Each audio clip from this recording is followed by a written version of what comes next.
Acting OOA ni Senator Amy Marcos ang mga kritiko ni dating Pangulong Rodrigo Duterte kaugnay sa umano'y pagkakaroon nito ng kasunduan sa China. Ayon kay Senator Amy Marcos na siyang chairperson Leo Royo, maraming salamat po sa kusang loob at sa pag-sponsor ng live na to. ng Senate Committee on Foreign Relations, practical Thank you, Leo Royo. Alam mo again, hindi ko sinasabing mag-IME tayo Pero gusto ko yung sinasabi ni Amy, totoo Again, hindi ko sasabing iboto nyo si Senator Aming senador Kasi tatakbo ito Malamang to 2025. Pero dapat naman natin talagang palakpakan. Yan po ang Banateros di ba?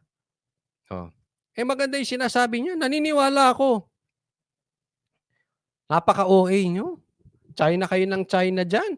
Yang gumagamit ng tungkol sa secret deal. Ang isa pang nakikisaw-saw dyan na matindi, itong mga dilawang laos. Kayo dilawang laos, wag na kayo.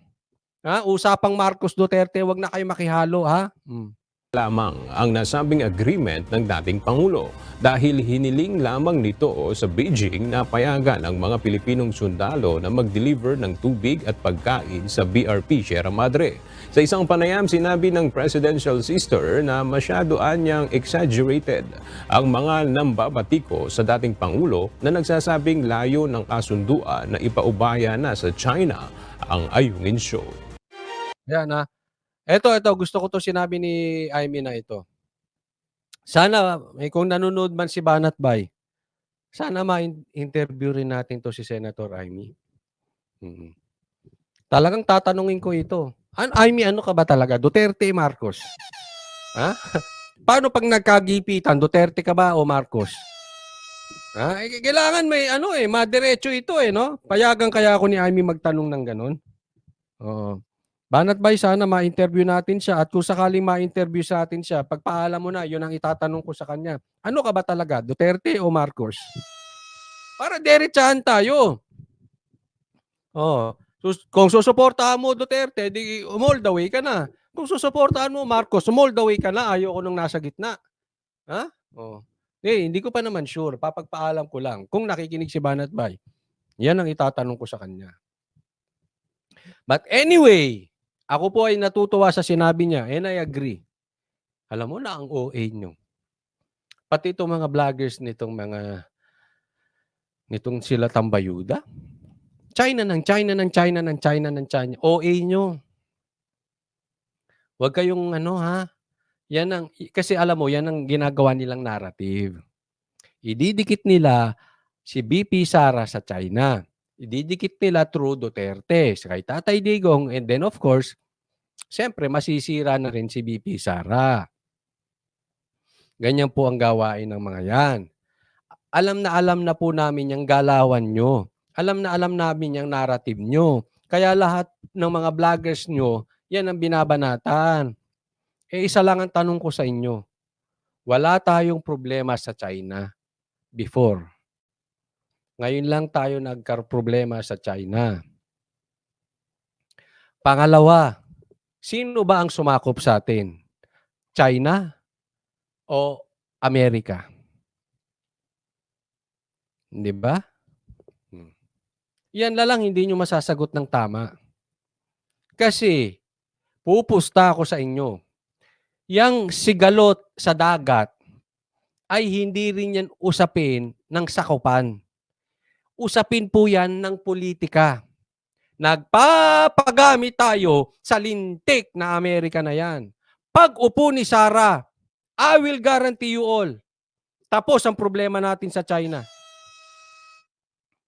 Bakit? Galit lang yan dahil dyan sa lintik na EDCA na yan na ipinangako ninyo, hindi nyo papapasukin.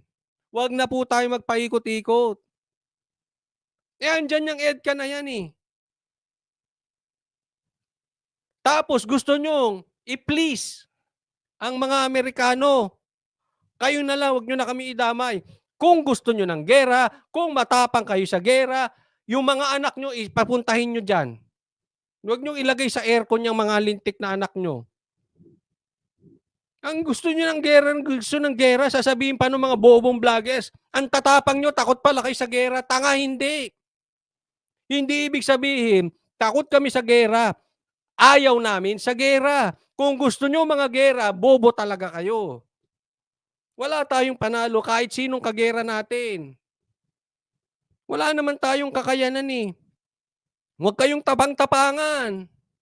Ang tatapang ninyo eh. Tapos tatawagin nyo kaming duwag, dahil ayaw namin sa gera. Hindi po duwag yun. Utak yun. Sinong loko-loko maniniwalang may mananalo sa gera? Lahat tayo magsasuffer dyan. Akala mo ba yung pinagmamalaki nyong politiko, lalaban sa gera? Nakalipad na yan.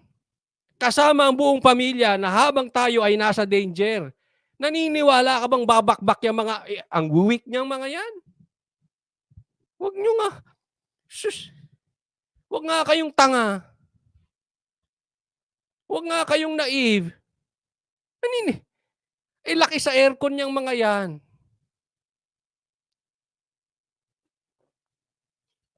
Gera-gera kayo. Kala nyo, ang tatapang nyo. Ginagawa kayong tanga ng mga politiko ninyo.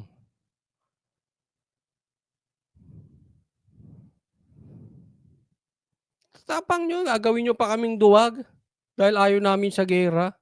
Duwag pala yung ayaw sa gera.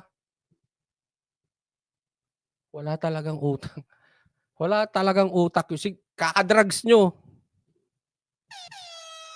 Kayong mga vlogger na hindi marunong. Tigil-tigil nyo yung pagpupulburon nyo.